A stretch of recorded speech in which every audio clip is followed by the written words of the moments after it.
isi dutuyeho, intambara, ibyorezo, inzara, amanyanga, amatiku, gereza n'intwaro kirimbuzi, inzangano hagati y'abantu n'ibihugu, ubukene, ubukire, amadini, uburwayi, ubugambanyi, ubutabera, uburozi, ubuyobozi n'ubwicanyi, ikoranabuhanga, ibitwenge n'amarira y'abacu bapfa.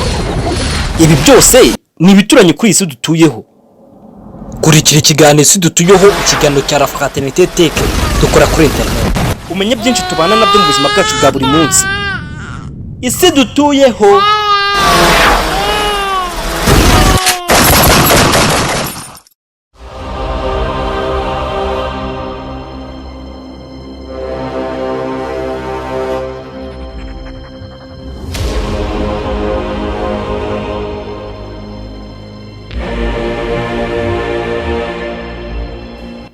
Nubwo ubujura buhari kandi bukaba bukomeje, ntabwo biba bivuze ko inganda zikora imodoka ziba zitabyitayeho.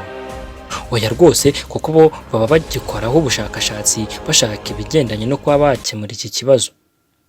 Nk'uko twagiye dukunda kugenda mbigarukaho mu biganiro bigiye bitandukanye bya tekinoloji, iyo witegereje neza usanga umunsi ku wundi hari agashya kaba kageze ku isoko. Ni muri urwo rwego uruganda rwa Bochi ruherutse gushyira ku mugaragaro kimwe mu bisubizo byo guhangana n'ubujura bw'imodoka hakoreshejwe tekinoloji. Uruganda rwa Bochi rukaba rwarakoze systeme rwahaye izina ya Perfectly Keyless. Perfectly Keyless ni iki, ikora gute, ije gukemura ibihe bibazo? Iyi niyo nsanganyamatsiko naguteguriye mu kiganiro cy'uyu munsi. Iki kiganiro n'isi dutuyeho ni icya La Fraternité Tech dukora kuri internet. Ni ikiganiro kandi nawe ushobora kuwagiramo uruhare mu gihe waba utanga ibitekerezo, inyunganizi, ibibazo byose binyujije ku murongo wa telefone 0788 Njye gutegura iki kiganiro nitwa Rwitwa Frank, nguhaye ikaze.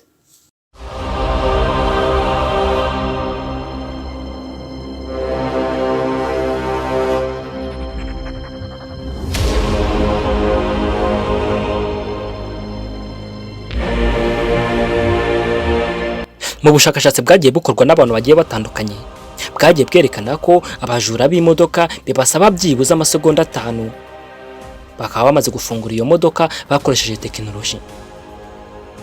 Ibi rero byatumye inganda zishakisha uburyo bwo kubirwanya, ari nabwo Bochi yakoze systeme ya Perfectly Keyless.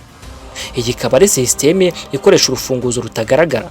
Ni ukuvuga ko urwo rufunguzo ntabwo warubona n'amaso yawe cyangwa se ngo rufateho n'intoki zawe.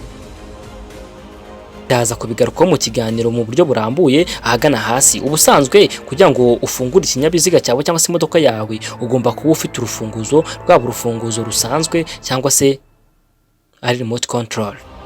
Ziriya mfunguzo zisanzwe zibasha kuvugana n'imodoka zifashishije frequency hakoreshejwe uburyo buzwi nka communication radio. Nzakubwira byinshi kuri izi mfunguzo mu kiganiro cy'ubutaha.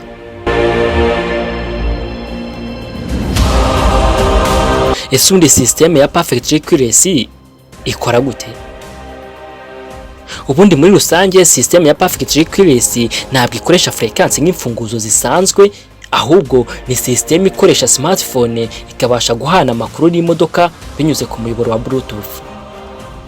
Nk'uko bitangazwa n'uruganda rwa Bochi, iyi systeme ifite amakapiteri yihariye ashyirwa mu mamodoka, ikanagira calculateur yayo iyifasha kubasha kumenya neza ku buryo bwizewe bwa smartphone ifite urufunguzo. Smartphone igomba kubanza gushyirwamo application ya Perfectly Keyless ikorwa kuri Play Store cyangwa se ku zindi mbuga zikoreshwa n'amatelefone atandukanye nka iOS ndetse n'izindi.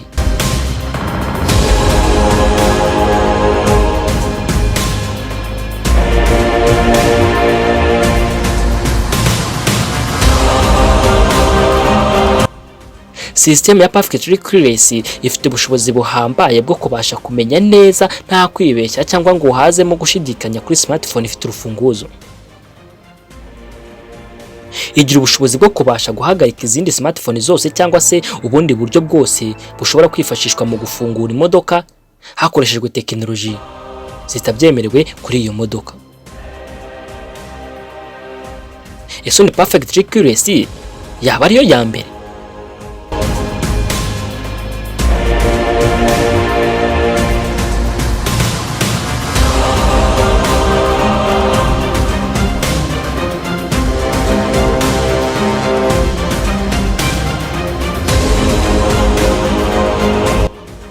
Systeme zikora nka Perfect Trickless zisanzwe zihari ku isoko, ariko akenshi na kenshi zikaba zikoreshwa na kampani zikodesha amamodoka.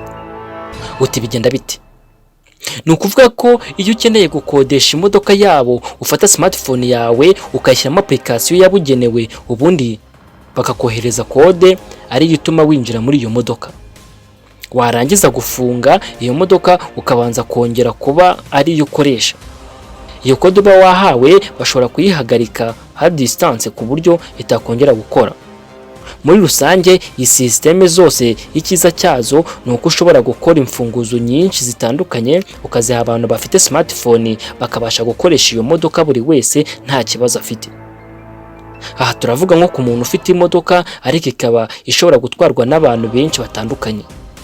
Aha kugira ngo agende bamucurire imfunguzo nyinshi akoresha iyo systeme, buri wese akamuha urufunguzo kuri smartphone ye akajya abasha kwinjira muri iyo modoka agafunga akanayifungura.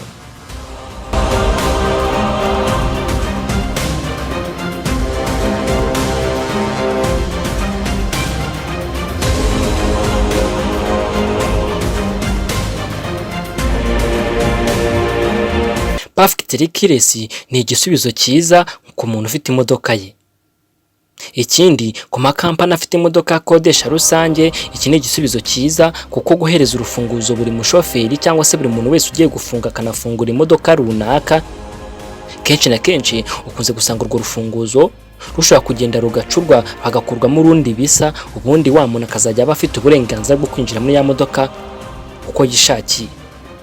Iki gisubizo cya Perfect Trickless ni cyiza cyane kuko cyamaze gushimwa n'amahanga kandi abantu bamwe batangiye kugikoresha, batangiye kubona umusaruro wayo.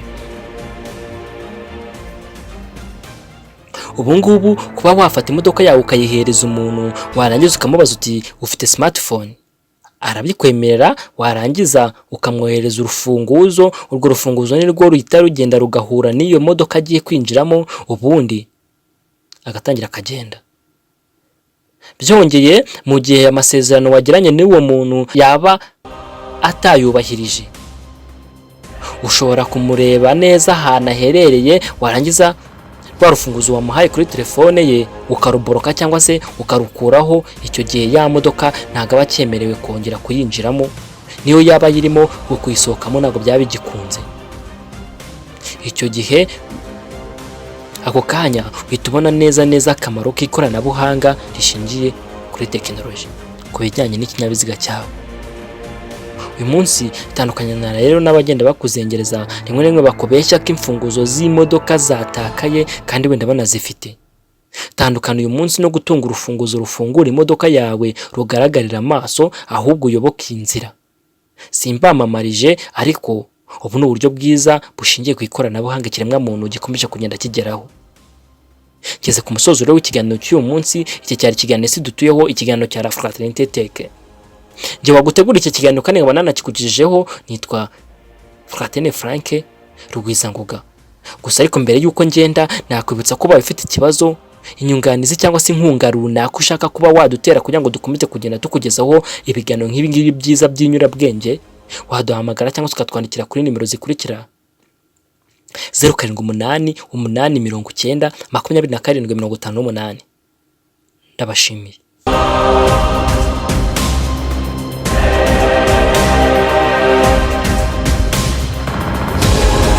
Isi dutuyeho, intambara, ibyorezo, inzara, amanyanga, amatiku, gereza n'intwaro kirimbuzi, inzangano hagati y'abantu n'ibihugu, ubukene, ubukira, amadini, uburwayi, ubugambanyi, ubutabera, uburozi, ubuyobozi n'ubwicanyi, ikoranabuhanga, ibitwenge n'amarira y'abacu bapfa. Ibi byose ni ibituranye kuri isi dutuyeho. Kurikira ikiganiro isi dutuyeho, ikiganiro cya La Fraternité Tech dukora kuri internet, umenye byinshi tubana nabyo mu buzima bwacu bwa buri munsi. Isi dutuyeho.